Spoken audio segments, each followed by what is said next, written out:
Sometimes it's fun to think in terms of the end times. See, a lot of people in the West are jaded by that term, end times, because they might have heard some street preachers that screamed it out from a corner, and instead of the hair standing up on the back of their necks or the hair standing up on the top of their heads, they just took a jaded approach. Or these people are often portrayed as buffoons in movies. But the Christians aren't the only ones that have a concept of end times. More terrifying versions are the ideas of the Gnostics and the Manichaeans. But I'll come to that in a bit. I think those later teachings did become corrupted at some point. Like, for example, the Gnostics have a ridiculous notion that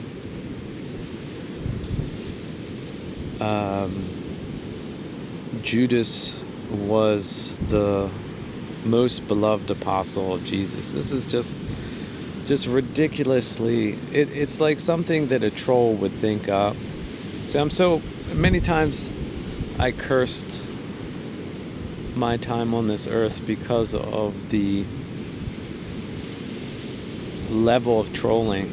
Like, during my time when the internet started, nobody had ever heard of a water army before.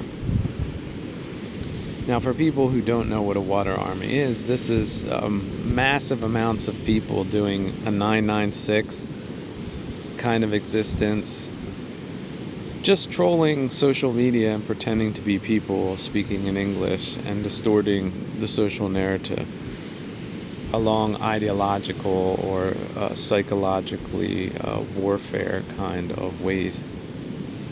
Cultural jamming, essentially.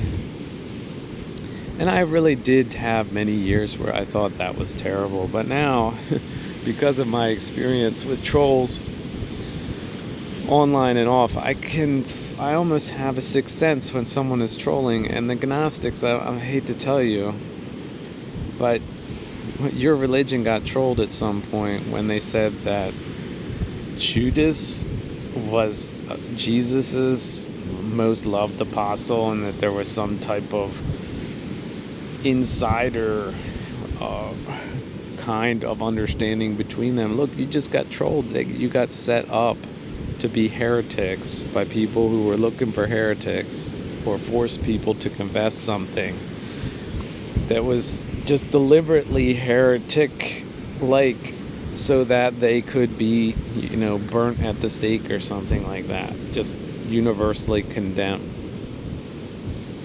So this is what trolls do. They splice hot BS into things to discredit it. And then there's a bunch of people that can't tell the difference, or become dogmatic and say, no, well, this person and that person, or the person who set that person up and said that that was what that person believed in, said that, no, indeed, he was the loved. It's a ridiculous idea just on the face of it. And even if it were true, it's just so totally irrelevant and bizarre that it doesn't add anything at all. In fact, it's just strangely antagonistic and ridiculous. So if you're going to try to break your head about that, or have some type of doctrinal argumentation with trolls that are going to troll Gnostics with that to this day, or be able to use that to antagonize Christians by taking their narrative and adding ridiculously aggravating factors to it, well then, okay, stick to that label and be a dogmatist. Be a fundamentalist on that score, and What are you going to do? Well, you're going to deliberately provoke Christians with that one. And it's sort of ridiculous. So you're about knowledge and that's what you came up with. It just stinks like trolling to me. And then think, well, there's nothing new under the sun. So were religious people trolled by different labelists of the past that had a vested interest in making the other guy's belief system look ridiculous? Yes or no? Just answer that question. Let's just assume that was the case. So could something like that happen? Did it happen? Is it happening? I'm just willing to give it the benefit of the doubt. So look, that is not to say that Gnosticism doesn't have some really cool parts to it that are probably legitimate. So if we're just going to take a synthesis in this new time and get out of the wacky world of dogmatism and antiquity, translations and heretics and religious wars and everything else, then let's just take some of the things and leave the antagonizing things. Can we do that? Because some people would say, well, that's Manichaeism, but I beg to differ. I think they got trolled as well. I think some of them took up the trollish parts of Gnosticism and took it in a strange and bizarre way that unduly antagonized other people's and twisted things around. Instead of a synthesis that made sense, they made a synthesis that made no sense. That is not to say that they were wrong in every case. And we don't know. Like, after people murdered, whole religious communities, who knows what they wrote about them afterwards? We have fragments. We do not have a comprehensive understanding of what they really taught. I mean, in some cases we do, in some cases we don't. But in any case, if anything strange or wonky or wacky or cultish or ridiculous pops up, like, for example, they believe that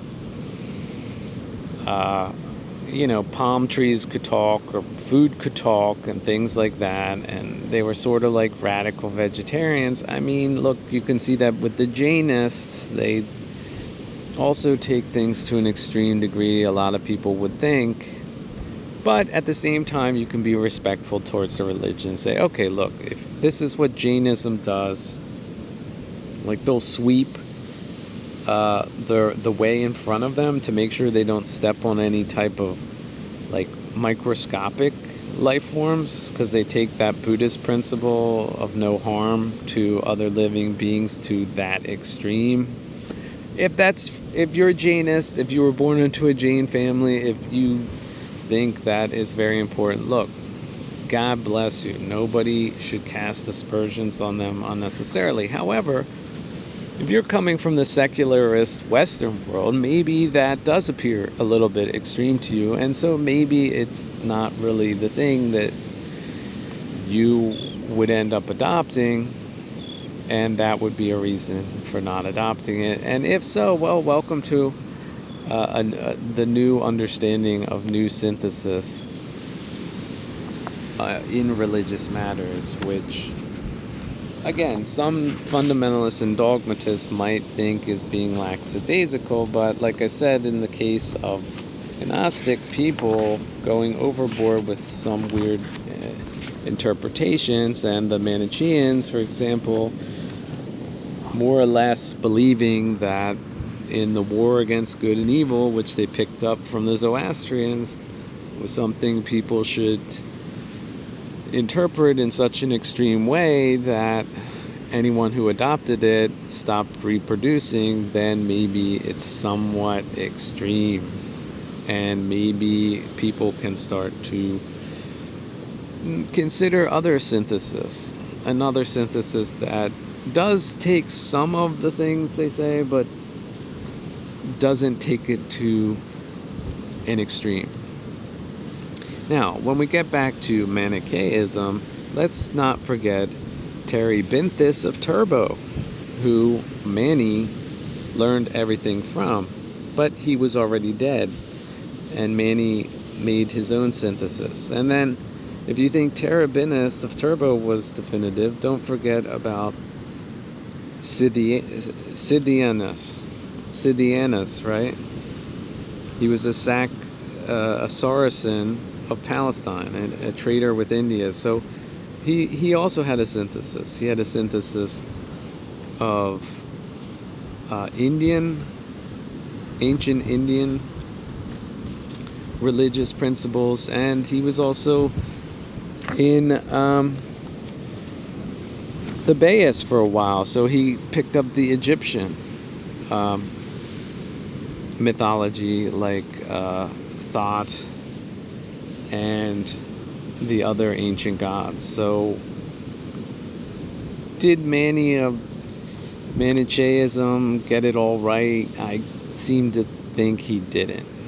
I'm willing to guess he didn't. So what could this synthesis be called? Maybe it could be called Sidianus-cism, because I think Sidianus was probably a lot better. And if his version of events was translated into the future in a authoritative way, then maybe it wouldn't have went the way that Manichaeism did. Because if you listen or read some of the denunciations of it, not just by Augustine in the 3rd century, but also of certain Roman senators in the 2nd century, there did seem to be legitimate problems with it. But let's not overlook that the idea, the fundamental idea of a synthesis between the teachings of Jesus, the Buddha, and other ancient religions, including Zoroastrianism and Egyptian religions, but not whole-scale adoption of those things, which is impossible anyway, that idea makes a whole lot of sense, especially if we incorporate other things like runology, or how about Jungian psychology or astrology or other things like that somehow are meaningful, and yet a lot of people don't really know why.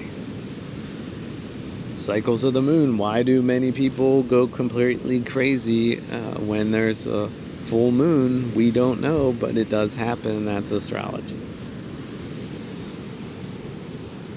So are the moon cycles important? Well, some people tend to think so, and maybe those are people with a certain amount of sensitivity for such matters. So why can't it be brought into synthesis with other ideas?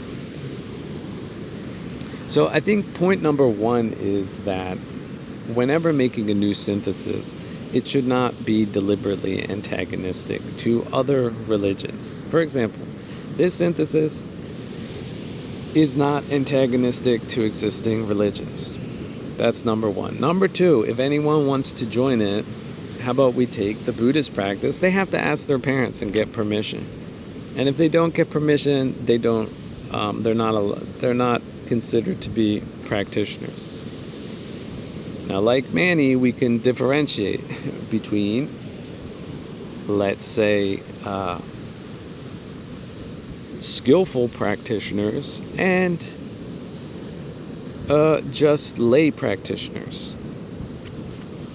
And the level of skill determines whether or not someone has something meaningful to say, that has made a meaningful synthesis for themselves, and it should be pretty apparent to the person who would have something to say. But of course, we're living in the human dimension. A lot of people have a lot to say and don't know a lot of things and want to be the person in charge, and those types of games can get started. And no religion or synthesis is immune from that, because if you're talking about human organization, you're never going to be able to avoid that because you're dealing with humans. However, on a certain individual level, that could work, and maybe if you grow it up into a few members, that can work too. So, but of course, people want to have perfection down here, and that's not really what happens. But maybe in different places for different times amongst different peoples, it can work better than in other places at other times with other people. So that's just a thought at this point, but I see a lot of potential there. I also see a lot of wisdom in not necessarily deifying founders. How about this?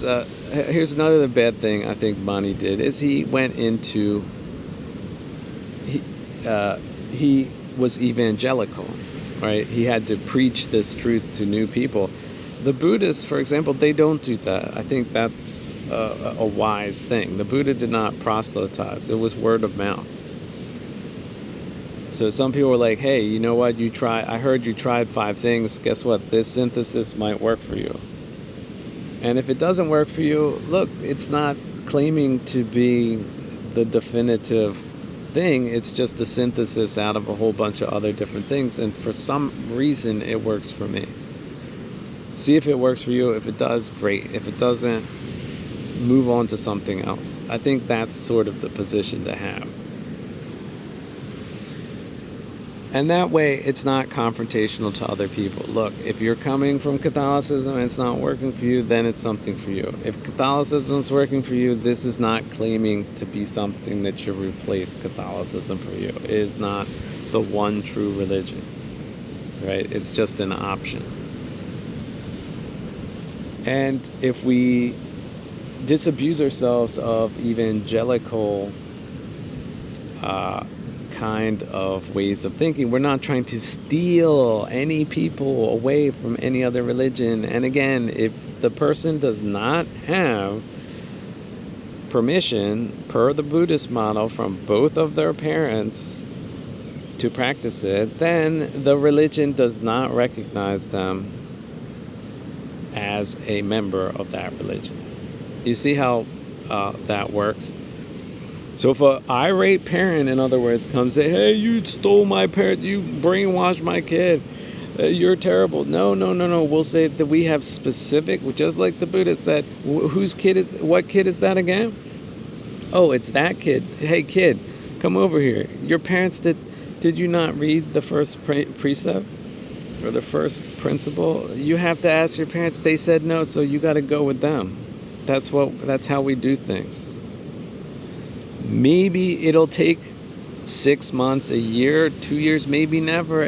Your parents are more important than us on a karmic level. That's what the Buddha said. We're taking that from the Buddha and we're applying it to our synthesis. Okay? Unlike Manny probably did, and that's why he ran into problems. So also extreme vegetarianism, we're not doing that. The Buddhists don't do that. The Buddhists will eat meat if it's offered to them. They do not request that an animal be killed for them. And if someone says that they specifically killed an animal for them, they will not accept that either. I think that is a wise precept. But as far as vegetables talking, that is ridiculous to me personally. No offense, Manichaeists, but that's a reason why I wouldn't consider myself one of them. No offense, but if you feel that way, you want to do it that way, do it that way. No insult intended. Just like with the Gnostics taking a couple of weird takes. Now that with Judaeus was just one. They have also other ones that are deliberately antagonistic. I'm all for dropping that. Like, I don't know. Do we need to believe that? Yes or no? If we don't, why should we believe that? But as far as alchemy goes, in a Jungian sense of transformation, and that there's a nigredo phase of self-actualization or spiritual actualization, I personally do believe that to be true. I think it's been proven in many different individual cases, and it's compelling, and so we can adopt that. We can synthesize that. I think some of the Egyptian things also have some benefit. But I'm not so far as to pick and choose which ones are the best and what are the ones worth leaving. That's another thing with religion. Look at the English translation of the Bible. You think King James is great. It isn't. If you don't understand what they're talking about, if you don't have a translation based on the Greek, you really haven't read the Bible, even though you think you did. You read a bad translation. So I'm not saying all of the Bible, but a lot of it is useful, but the translation is very important, and it has to be done based on the original Greek, ancient Greek, not modern Greek. If you don't have one, don't have a new one, and it's not in understandable English, and you're an English speaker, I hate to tell you, you've probably been trolled as a Protestant, okay? Because Protestant thinks that just by magically reading the Bible, they're going to get it. I think that's a conceit that many have that is very misleading, and for that reason, many people haven't gotten it or feel it's less compelling than it should be. Also, Christians do realize that both Jesus and Paul thought that they were Jewish, not Christian. Okay? And the people who remained Jewish, they essentially considered Jesus and Paul to be heretics. So ultimately, Christianity is sort of like Judaism, or at least a form of it. Now, if a lot of Jews don't want to hear that because they have an antagonistic relationship with Christianity, that's a problem for them too. But do they still need to have that problem today? That's up to them. Nobody wants to steal them away from their religion if they feel that that is their religion, and it cannot evolve because people have decided that it can't evolve. Then that's just the way they're going to be, and that's best for them, and nobody should force anybody to see things any other way than that. That's the great thing about synthesis, is it's an option. You can take it, you can leave it, you can take a little bit of it, and you could take it all. Now, this is not to say that people that think that they're capable of doing that are going to do the right thing in every case, and just look at poor Manny and how things ended up for him. So, I don't take experimenting with religion lightly. On the other hand, I think a lot of people have just killed innovation, and a lot of people think they know what they're talking about, and they actually don't. So, somewhere in that gray zone is where I find myself, and if you find yourself there, then why not do a little experimentation, okay? But again, not to antagonize anyone, not to claim to have the ultimate truth. And also, if you're a young person, you would have to have your parents' permission. That means father and mother. If your father is not there, you're going to have to track them down and ask. Okay? Oh, I was father figure. Yeah, okay, him, maybe.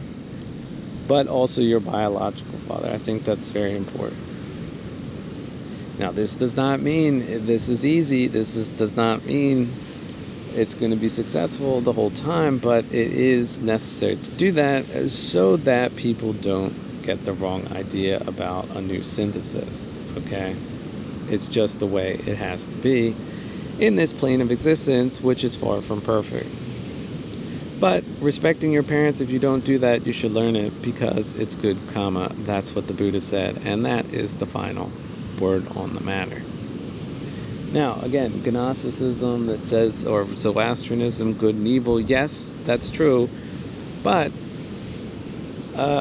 not having children or removing the light of the world so that we can bring about total collapse or the end of the world, I think that is a wrong interpretation. That is not to say that those matters should not be taken very seriously. In fact, I think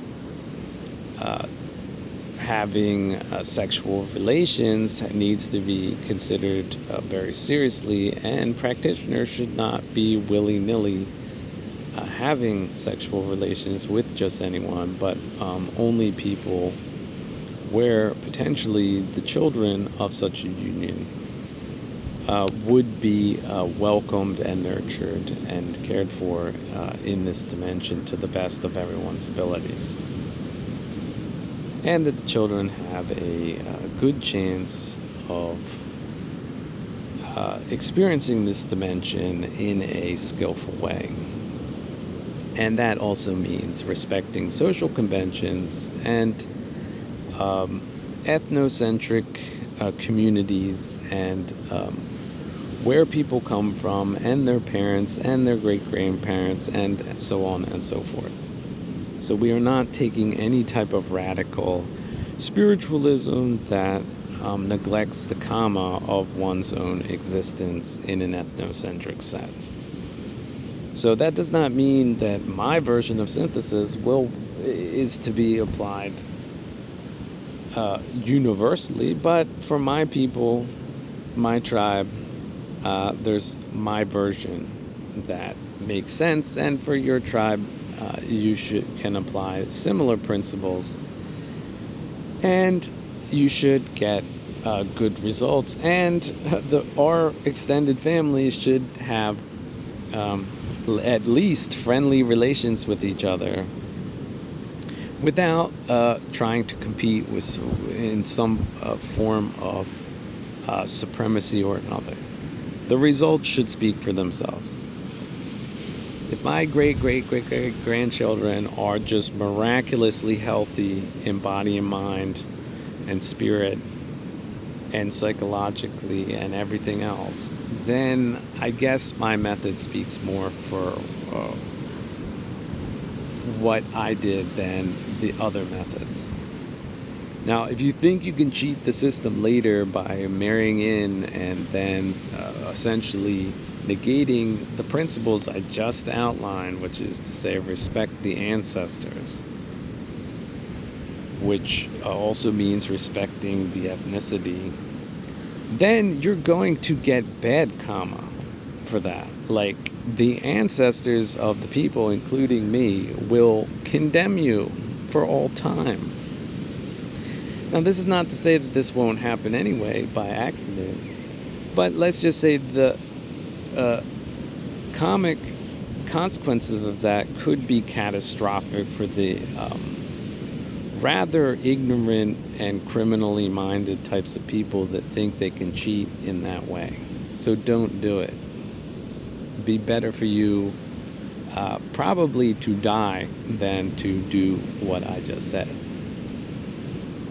But, look, we got hard-headed, ridiculous, awful, terrible people in this dimension. It's a devilish dimension. So people don't want to listen to me.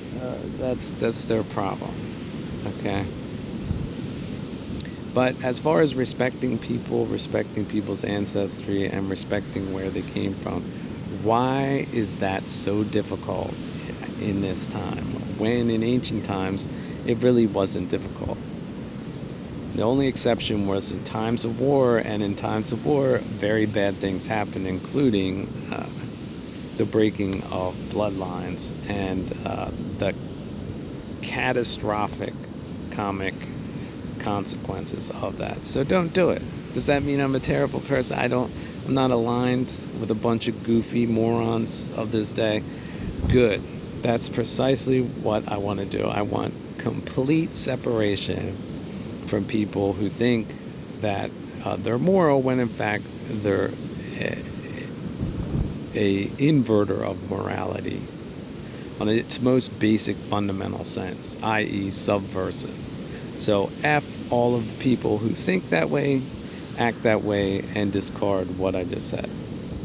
On the other hand, like I said, I think this is just going to be an ongoing process of research and development, enlightenment, and depending on the synthesis I come up with and other variations of it, it really finally depends on individual practice. And if I'm wrong on a few points and it's modified in the future, then that's just the way it's going to be. But it can also be modified in a trolling way, as I feel like other religions have been modified. But the results of that are going to be bad. So don't blame me for that. Blame the ridiculous, horrible people that will attempt to do that or may actually achieve that, if you can call that an achievement.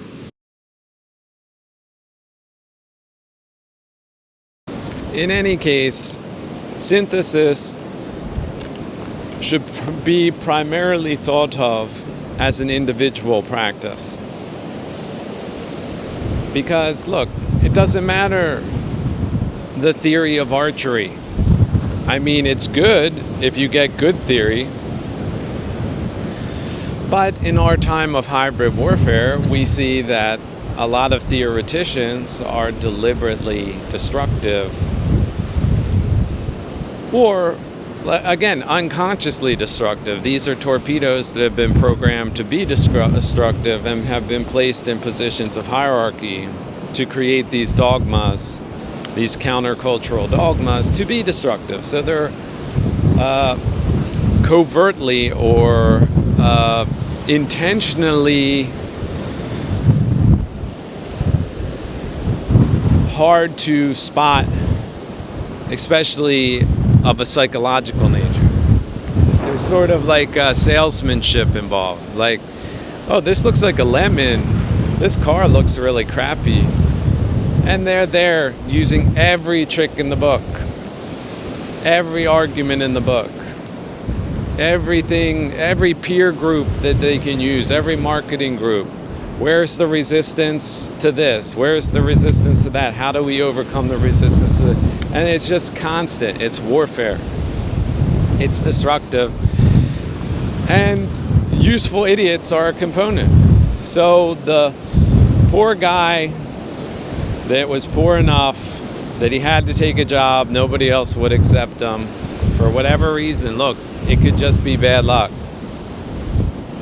He knocked up some woman and now he has got mouths to feed, as they say. And so here's the book that his malicious bosses give him who are tasked with offloading lemons, even at a loss, because they have oil well money coming from Kazakhstan or a Chinese pipeline in Burma. So essentially, on a higher accounting level, they've been operating these countercultural programs at an extreme loss. So they're losing billions, trillions of dollars a year, but the 250 million pipeline has enough money to pay for schleps and schlubs like the guy that needs the job. And so he gets the book, and the book is updated, and he's able to offload, who knows, maybe 1 or 2 lemons a month. And the people who he convinces, they get the, shall we say, disadvantages of buying a lemon under false pretenses by a useful idiot for maniacal people. Does that ring a bell anywhere? But again, it's not just a lemon, it's cultural lemons. So be promiscuous if you're a woman. How about that one? How about man-hating as a woman? How about socially destructive practices? Destroying social cohesion, destroying ethnocentricity, destroying tradition. How do they do these things? So there's a whole bunch of things. Essentially, they're trying to break down social cohesion And they've been very successful for that because most people don't have an IQ over room temperature, and most people are financially leveraged, and so that's where they went. It's a very cheap, just like being able to kill people with fentanyl. It's pennies on a dollar. It costs less than it does to manufacture a bullet, put it in a gun, put it against somebody's head, and pull the trigger. So who wouldn't do that if they're complete maniacs and psychopaths and want world domination like they do? Oh no, but they'll deny that. It's a constant public relations campaign. We're not that. We're very responsible people. We love you. We want to work with you. It's all about business. Whatever they need to do. What do the most idiots believe? Well, let's go with that, even if it's unbelievable, because it's a PR campaign of destruction. So coming back to synthesis, yeah, we're living in a time like that now, so it was probably the same way in the 3rd century AD, but of course, useful idiots don't cover historical occurrences that would be of an essential nature to understand fundamentally in Western civilization at this time. Rather, they cover things that are either outright lies, or overemphasize things like slavery, a certain form of slavery, but while neglecting the real historical forms of slavery that are much more important for Western civilization, such as, how about the slavery during the Roman Empire, and how it was primarily European, in fact, exclusively to 99% involving white slaves. You think that would be important? Well, today they don't cover that at all. It's all about African slavery and the moral culpability of Western peoples regarding that. So the frame is messed up, the context is messed up, it's inappropriate, but there's a lot of emotionalizing and moralizing and useful idiotism that is in that, and of course dogmatism. You're either on narrative or you're a bad person and you're excluded from the group, per a Chinese cultural revolutionary model.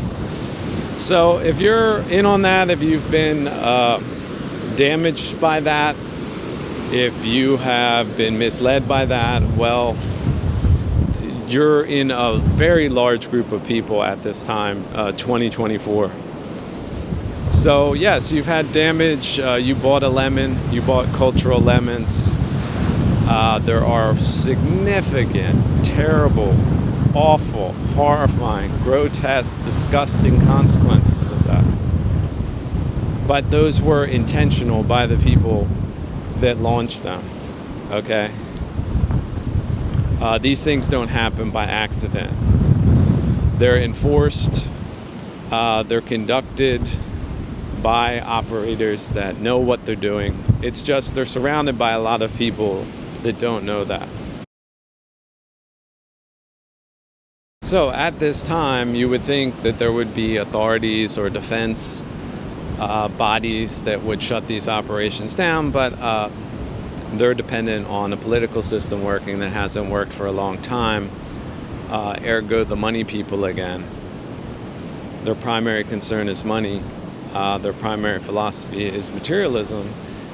And they view modern populations in much the same way that old-timey white slavers did.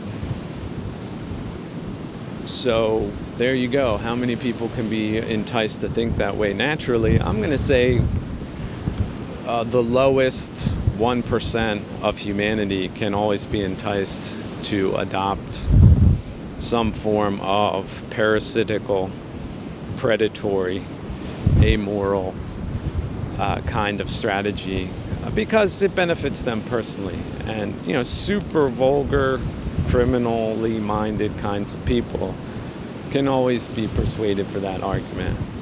Who gets to eat the steak? They don't ask questions, any questions more than that. I get to eat it? Okay, what do I got to do? Oh, you got to shoot 5 grandmothers. Oh, 99 people would not take that deal. but one of them would. And those are the people that have more or less been self-selected at this time to be rich. And they're getting richer and the poor are getting poorer, and we already have a 95-5 kind of society. So, ding dong, who's there? They're there. That's what they are. And they have a bunch of proxies working for money that essentially are these hideous faces and puppets that you see on TV and in the political system, at least at the tippy top. Some of them you don't see, of course, because of the useful idiots that they employ, because they do understand, at least on some level, that what they're doing could come back to bite them. So that's where you get into people saying, oh, don't talk about this, don't talk about that. That's dangerous, that's upsetting, it's not something they want to hear. Well, who's they? Well, those are the people that psychologically are the people that I just described. Now, they do have different names, different places, different weird metaphysical ideas regarding themselves. Some of them have different religions, different backgrounds, different areas in the world that could typify them. But essentially, it's a multi-ethnic, multicultural kind of phenomenon at this point, pre-post globalization. So I hate to be the bearer of bad news, but that's just essentially what's happened. Now, as for the old people that bought into that scheme, that got rich off that scheme, they're going to hell even if they don't think hell exists. And it's not worth it. That's why you should never take a deal like that. If you think taking a deal should always benefit you in the worldly sense, and that's what makes it good, well, you're going to fall for their psychological programs, and that's the kind of nihilistic, toad-like people that they not only want, but that they are, essentially. So they look down on people that believe in anything other than the crassest of vulgar materialism. So you don't belong to that club? Congratulations. You're a noble person. If you do, well, what can I say? You're an absolute piece of crap. And a lot of them do know it, too. They do. It's just they have this imposter syndrome that they have to deal with, so that's why they go to, Freudian psychologists to get them focused more on buttholism, because that's even a relief than living in the kind of mental space that they do, where it's absolutely not in alignment with what they have and what they think about themselves. So, yeah, that's sort of the hell before the hell realms that they go into. And some people have it. Like some people, I would say, particularly bad people, they, I would say sometime after 50 or so, they start to develop what I call a hell face. So maybe you've seen people like this, like their face seems frozen in some type of like monstrous mask, where let's say the mixture of mental illness comes to a point where it sort of freezes in their face, and a lot of them go completely crazy, but they're sort of functional. A lot of them are on drugs. That's why they're big into pharmaceuticals, and think other people should be on that too, because the new normalcy that they create is a hellish normalcy. But it's not just physical, it's psychological. And so you can see them, their faces. I'm not going to say Bill Clinton has one, but there's a couple of other people that you could just see that all of these incongruencies between egotism and success are catching up with them on a psychological level. And it shows. Their muscles in their faces change, and it's pretty horrifying. They're sort of in a living hell. That's where the term comes from. So yeah, these people, they think they're successful. They're not. They're like successful as far as bacteria goes. They break down good things and turn it into goop and crap. And so that's what you're looking at. Don't follow people like that into the hell realms. Go in the different direction. Now again, if it's not true in Bill Clinton's case, I don't want to be the guy that lied about that. So maybe I'm wrong. I'm hoping he's doing well. This is essentially what I do, is I wish living beings well. Why should anyone want people to end up in hell? I think it's a very frightening idea. It should be frightening, and it should be enough. Like, again, the fear of God, you should hear about that. That's something Christians talk about. It can be very helpful for people that think they're smart, or have been trained to think they're smart, or have been trained to think that religion is stupid and has no value, which is absolutely not the case. That people who have this modern conceit that they can, fear. You don't have to love God, but that fear that could just keep you, that just little bit of fear. Like, I don't know, I heard about fentanyl. I think it's pretty frightening, so I'm not going to try it type thing. That's what the fear of God is, which is, I think it's probably not worth the chance of even getting close to the hell realm. So that's why I'm going to engage in some self-care enough to avoid behavior that is considered bad by normal people. Okay, I'm not going to be that type of person, boldly ignorant, kind of disregarding person. Because I care. I have a lot of care, a lot of self-care. I have a lot of concern, a lot of valid concern about my mental health, my spiritual health, right? I don't want to have hellish states of mind. So people have said to avoid the other people of the past, right? Practical philosophers, not just religious people, have said, don't do this. It's unwise, I've just got that drop of fear. A drop of fear can prevent you from entering the realms. But again, warlike parties, they're not moral parties, okay? So this is another thing that Western religion has done. Look, you need self-defense is moral, okay? So when you're defending your spirit, you have to fight sometimes because you will be tempted.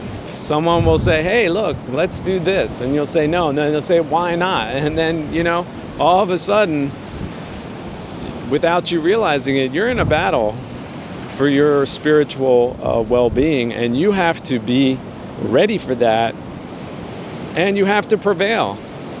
Now, sometimes we prevail with our intellects. But sometimes our intellects can be used against us, and that's when we come back to the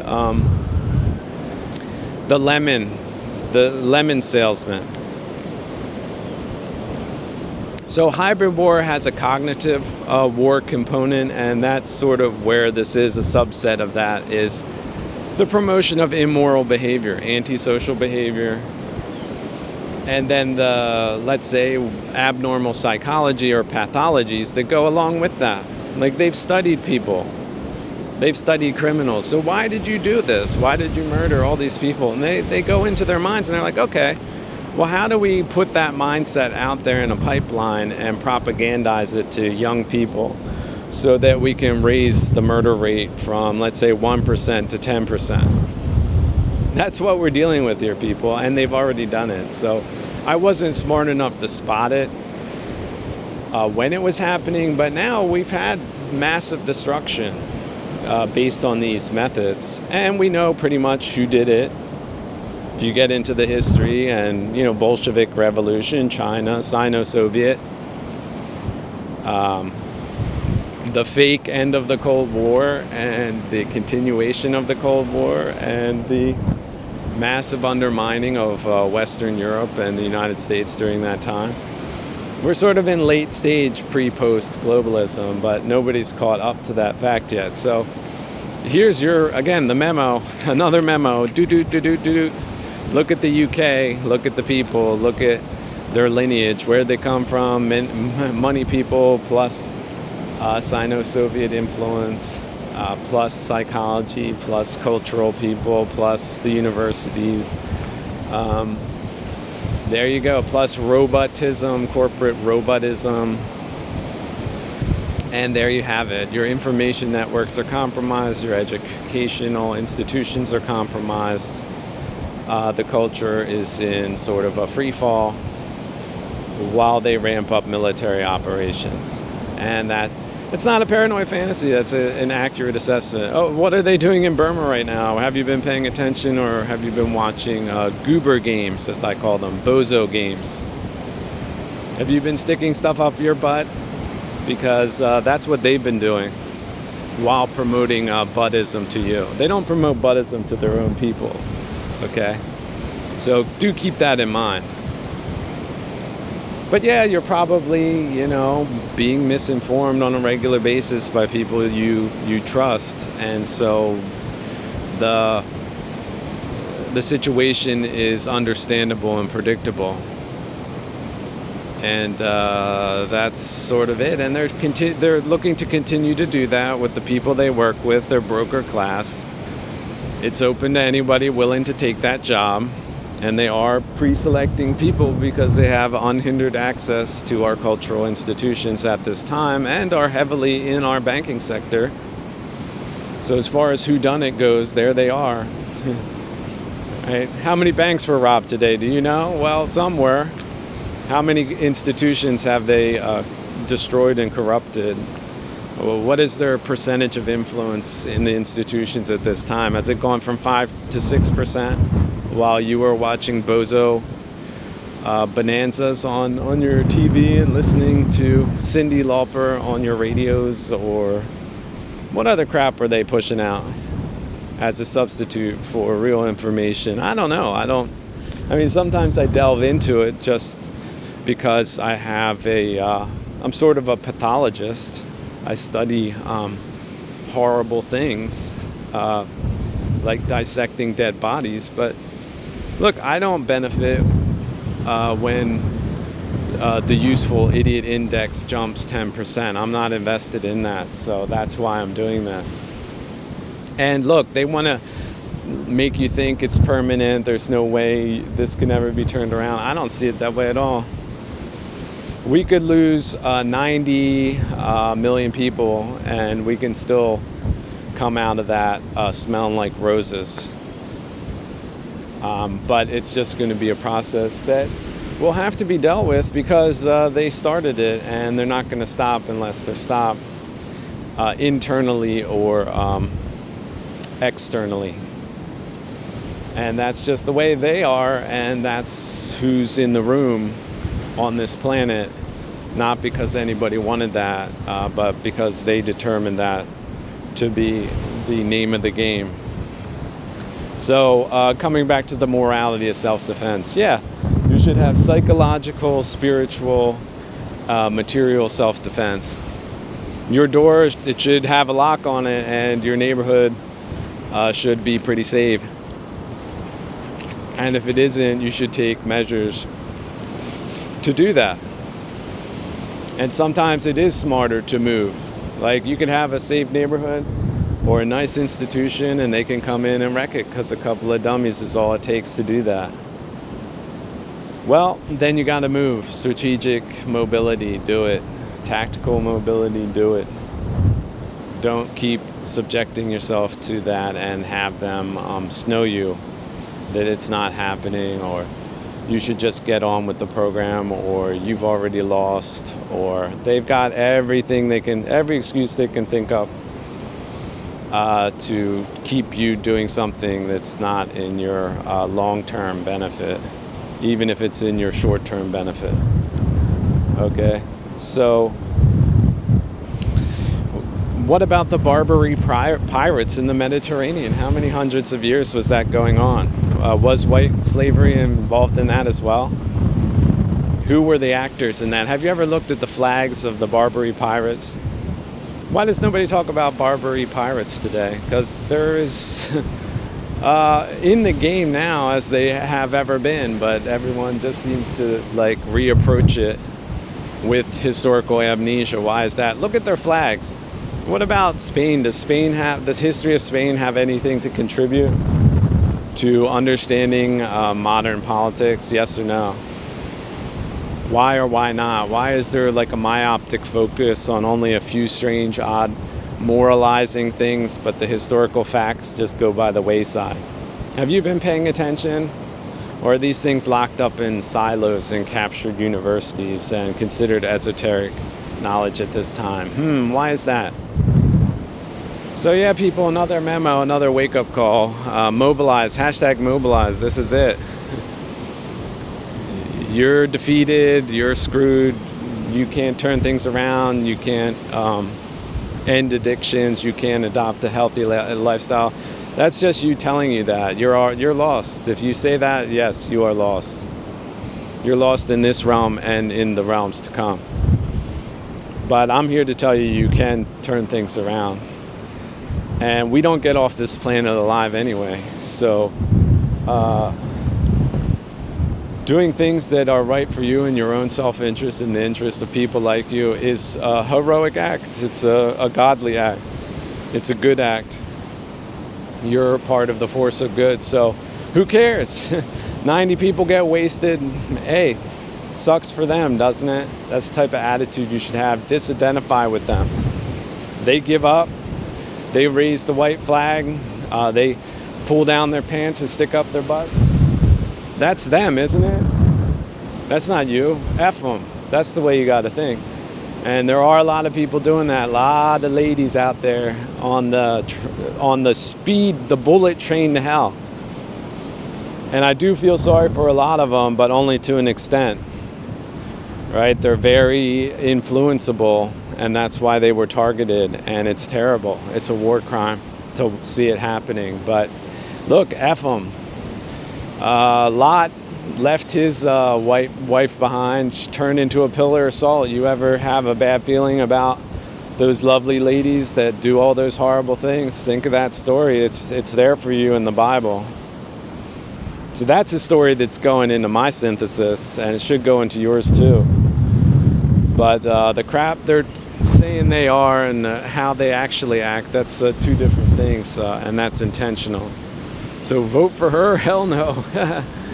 That's not the way it's going down. Ladies need good leadership, and they really are looking for it, but they aren't finding it, are they? And that's intentional. But that's an abnormality. It's a wartime condition. Like, you can't find butter at certain times during war. Well, they're looking for leadership, not finding it, but that's going to change.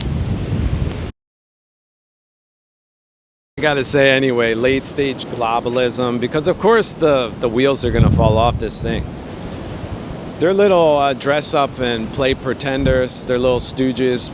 Man, aren't they a little obnoxious, little tyrannical, authoritarian pieces of crap, aren't they? As a class, like the second estate, the first estate, again, unelected bankers that political stooges don't question or push back on.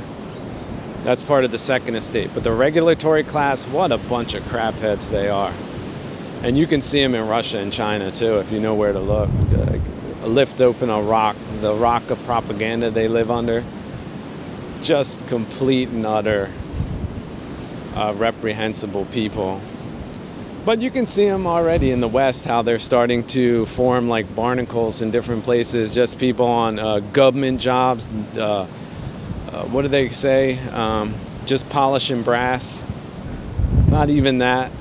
It's just sloppy, stupid, driving around their vehicles, you can't fire them type of idea. Like, not even like remotely competent kind of people, because that's who they want in a sabotage kind of effort. Man, I'm telling you guys, just think how that's going to turn around when we right this ship. They're going to get charged for criminal incompetence and neglect, and all their little badges. They're going to be like a ceremony.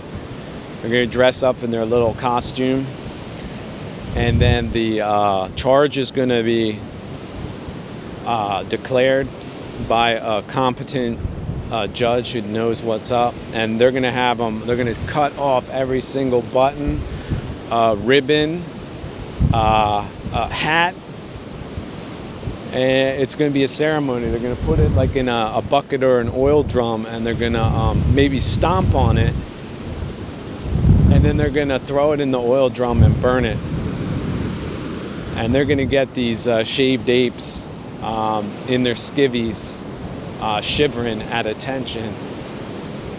And I don't care how far down it goes. It goes down to municipalities, anybody that messed up something, even if the trash isn't working right, or they felt like, well, they had a tractor job, so they're just going to drive around and tractor wasting gas all day, saying they're doing something smart.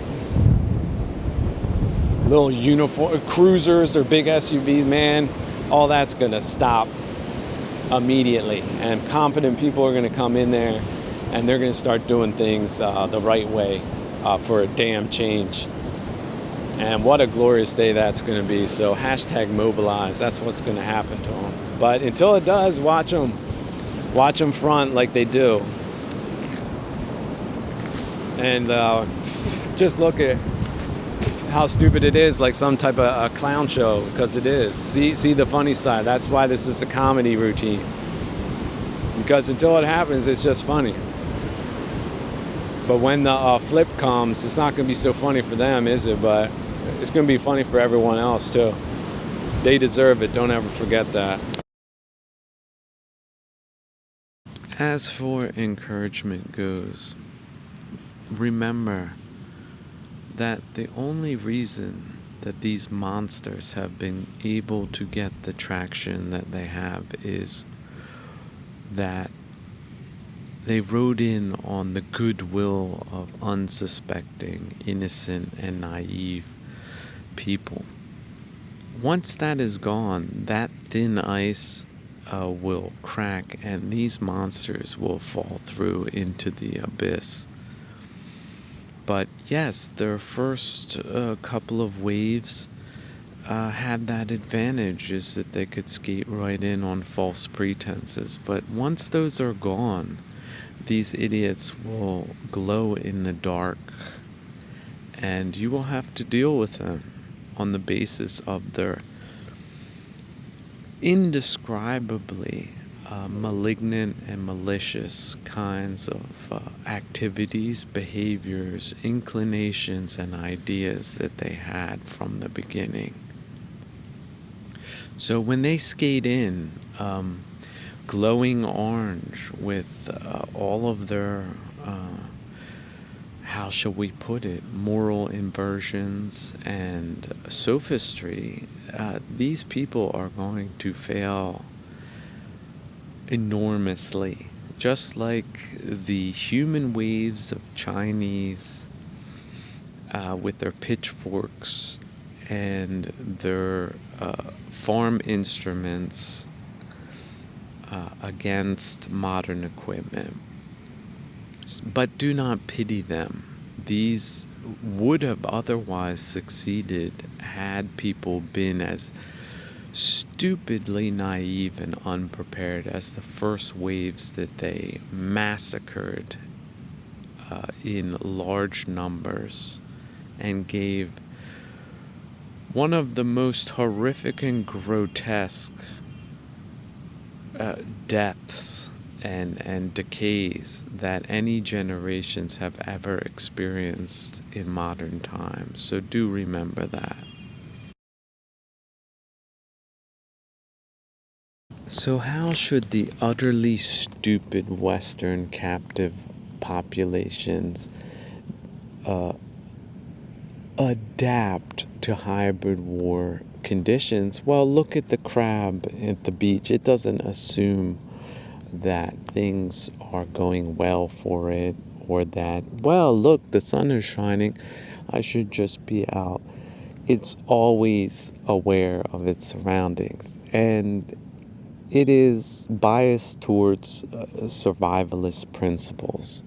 And that is a completely neutral state of being. But it is always in a state of preparedness. There could be seagulls. It could be a cloud. It will see that as training and then it will revert back, but only after a period of evaluation. And Westerners, we as life forms must revert back to that way of existence. So if you think I'm too wordy, I'm too pedantic, I'm too theoretical, then just watch a little hermit crab all day and all night, and do that for 3 days, and then you will understand what type of principles this natural planet requires of you, especially in hybrid conditions. And anything that should dull or dent or delude you from that way or state of being is a pernicious, poisonous, sweet delusion. And there's nothing sweet about delusions. So remember that and adapt. And do not feel overly afraid, but also do not be underprepared, because that is what you idiots have been up until now. But that time has ended. Glory be to those that survived this time. They are blessed. You are blessed.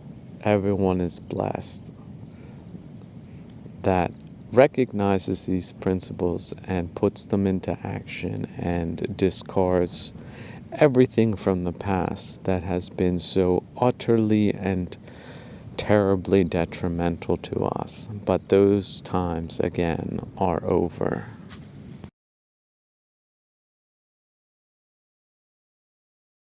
Think of it this way, if you must, that they just got the drop on us. They ambushed us. They got instructions by people who learned how to do that. And then they did that to us. And yes, in an ambush, you're at a disadvantage. Oh, I thought that was just a clump of vegetation. But no, they had a machine gun crew in there. And so you just walked into a trap and you got your head blown off, your hand blown off, everybody around you got destroyed. Well, okay, that can happen a couple of times. Well, now you're getting the memo. Would they have set up ambushes socially, economically, politically, psychologically, and they're firing with every bullet that their logistics can maintain at this time, which is pretty immense, which would give them the delusion that they can take over the entire world at this time. But now that we know their techniques and that they prey on the weak, the altruistic, even the stupidly naive and religious, we see that now as a vector, and we're closing that off, and we're adopting new principles. And when they come in with their fake ambushes, they will be blown to kingdom come. Everything about them, their entire networks, including their finances, everything will be destroyed. But they will take it down to 5% of us if they can, but that's as far as it will go. And then there will be a total and utter reversal. And this is my message to you. Never, ever forget that. Despite all of the horrific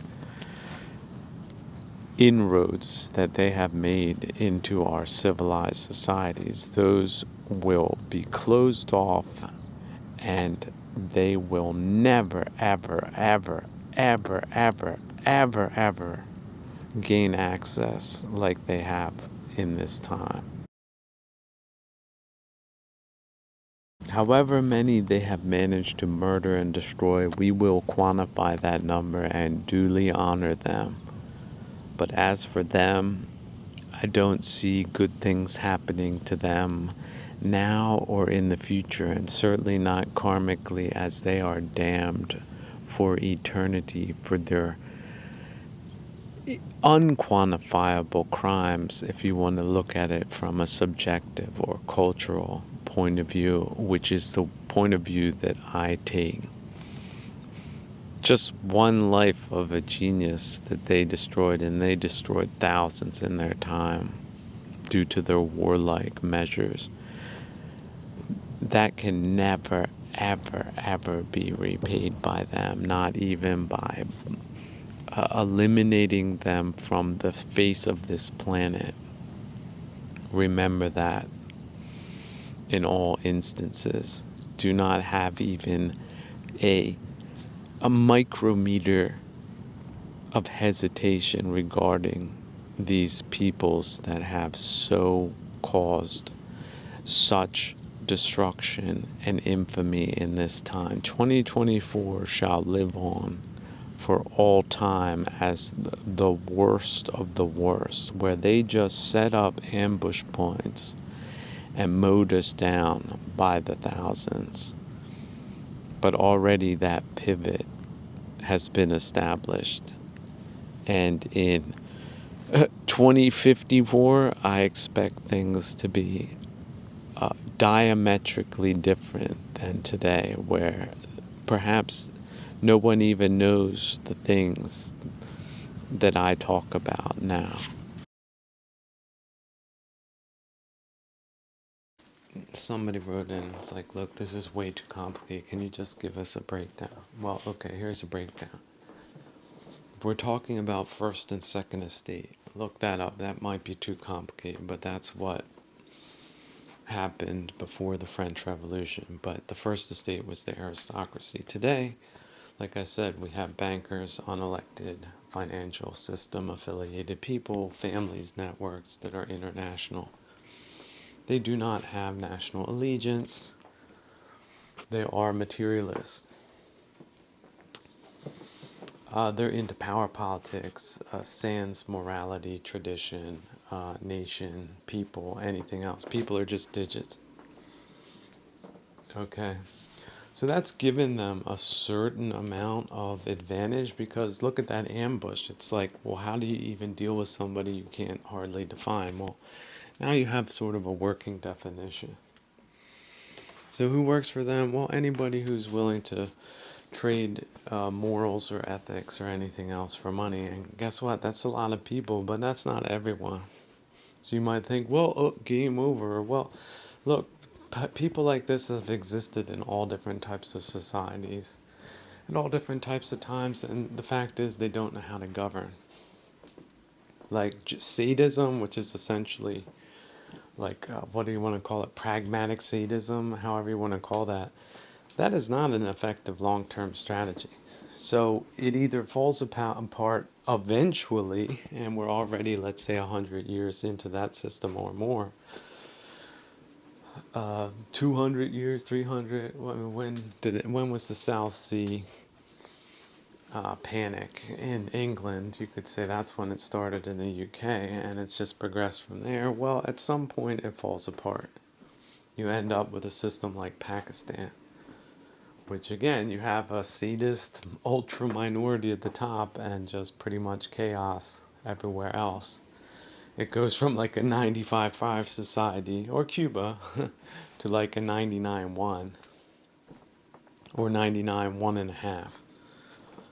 So you're either on the road towards that if you have the preconditions for that, or at some point you have a breakdown of all order because they co-opt working institutional hierarchies. So, yeah, that's just a bitter pill people need to swallow. So once you realize that that's the landscape we're in, like you put on some thermos and you can see the animals in play, then yes, that's what we're dealing with. And so what is their strategy? Well, their strategy is the corporate strategy, which is a continuous public relations campaign against their opposition, whatever that might be. Right now, they consider their real opposition to be, see, a lot of people think it's fictitious, but they see it this way, is the far right, which is an invention of their own. It doesn't need to make sense to normal people. In fact, it doesn't, but they want you on board with manipulative, emotionalized, moralizing arguments.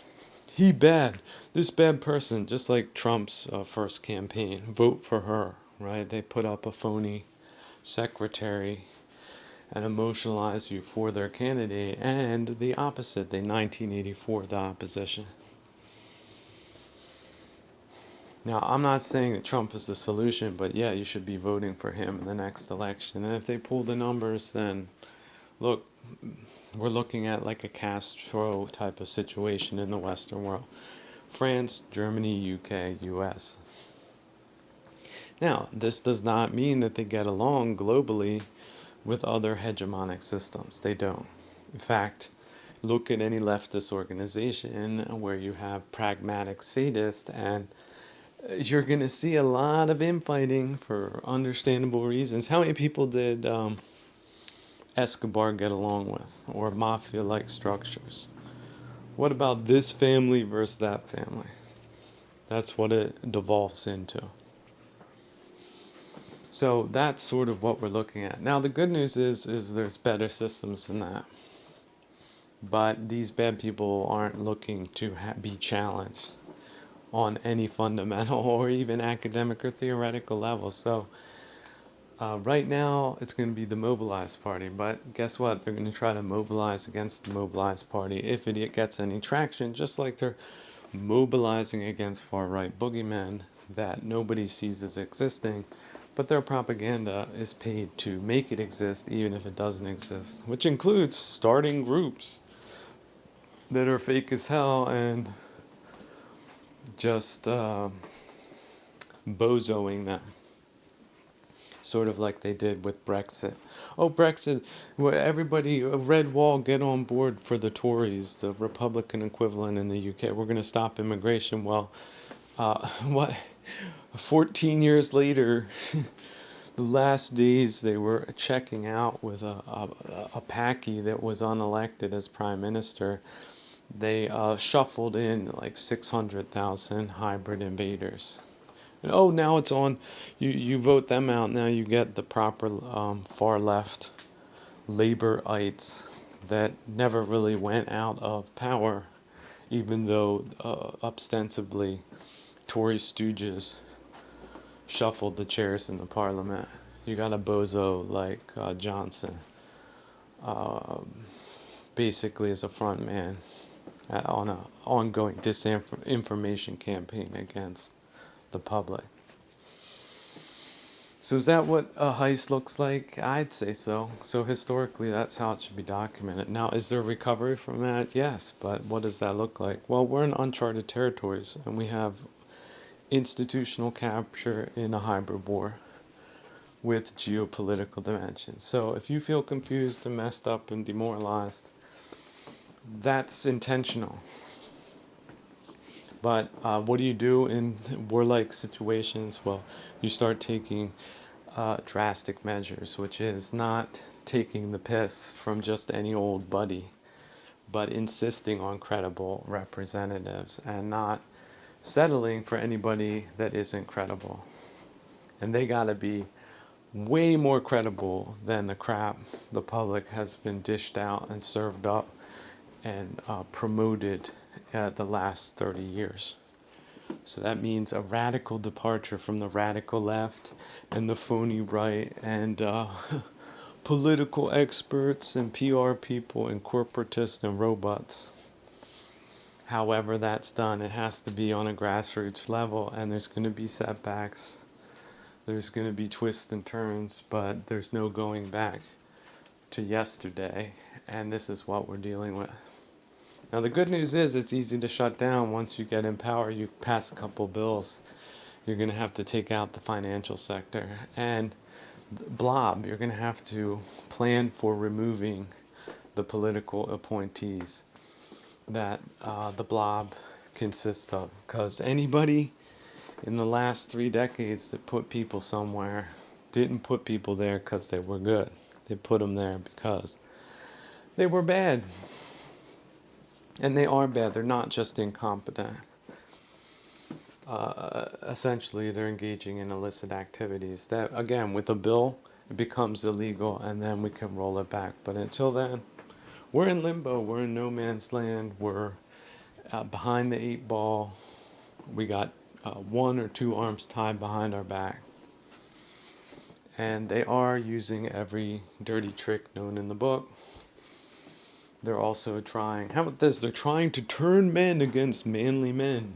Oh, there's manly menism. That doesn't appeal to young voters. Well, why is that? Well, they're screwing them over every which way but loose, mentally, right, socially. So all of that needs to be rejected. Never before has there been such a thing. So we're talking about a race to the bottom, which the potential is total extermination, but people who are materialists and nihilists and just looking to run away with the loot, they don't care about that, do they? They don't. So you have to square that circle. Realize who you're dealing with, how they think, their mentality, and the catastrophic consequences of not flushing them out of your system, your institution, your social circles, everything, because it's a full-scaled hybrid attack on Western civilization at this time with military, cultural, social, psychological, and economic aspects to it. Does that sound complicated? Yes, it is. Are a lot of people not going to make it? No, they aren't. Does that mean we're done, we're cooked? No, it doesn't. Every time has its own challenges, its own difficulties, its own fight. This is ours. And it's not going to be over in a day. So your butt's up for it. You're white flagging it. That's you. For everyone else, we're going someplace else. And we're not going into the gutter of history like these people are. So, yeah, hashtag mobilize, but it's not just that. It's mobilize on all levels, everywhere. And start taking some executive actions that you wouldn't otherwise take in peacetime conditions, because that isn't what we have right now.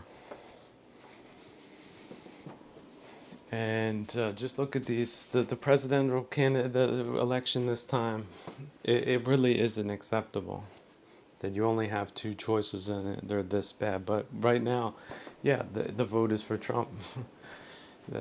Half his ears missing. What else do you need to know? Who's the better candidate? But do look how the other side is operating, and it's anything but honest. And their donors, you smell that smell? That stinks. So yeah, they have oil wells, they have other illicit activities that can fund bad operators. Surprise. But the people who take that money, it really is cursed, and so are they, and everything they do from here on out. That's not what the winning side looks like. Suckers, don't take that money. Do you deal fentanyl too? If you don't, good for you. But there are people that take that money too, so don't be like them. That's not the way heroes go. It's not how the way heroes roll or live. And being a hero means every second of every day that you are alive, because that, my friends, is the payout. It's genuine. It's real. It's not taking money to do the wrong thing. If you took the wrong money to do the wrong thing, just give it back or throw it away. Or do something else with it, but don't do what they want you to do with it.